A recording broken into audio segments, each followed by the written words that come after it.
आज मी एक जादूचं वाटण सांगणार आहे तुम्हाला. ती रेसिपी माझ्या आजीची आहे. आजीची म्हणजे आईच्या आईची.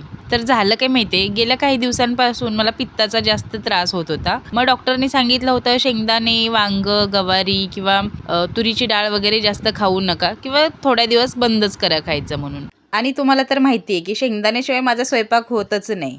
तर आता काय करायचं म्हणून मी आईला फोन केला. तर आई म्हटली की कालवणामध्ये थोडी थोडी डाळ टाकत जा म्हणजे घट्ट होईल. डाळ आम्ही सकाळ संध्याकाळ करतो, त्याच्यामुळे तिचा पर्याय काय मला एवढा बरा वाटलाच नाही. मग मी रात्री नाही का असाच आजीला फोन केला होता बरी आहे का वगैरे विचारायला. तर बोलता बोलता आईला सांगितलं की असं असं झालंय. आई म्हणजे आजी, आजीला आई आई म्हणतो आम्ही. मग तिने हे वाटण सांगितलं की खोबरं भाजून घ्यायचं, कोथिंबिरीचे कोळे कोळे देठ आपण फेकून देतो ते ठेवायचे, चांगले स्वच्छ धुवून सुकवून घ्यायचे, भाजलेले जिरे आणि तीळ घालायचं, लसूण घालायचं आणि मिक्सरला किंवा खलबत्त्यावर वाटण करून घ्यायचं. फ्रीज मध्ये चांगलं 15-20 दिवस टिकतंय. एक एक चमचा भाजीत किंवा आमटीत टाकायचं. तर तुम्ही सुद्धा नक्की घरी बनवा.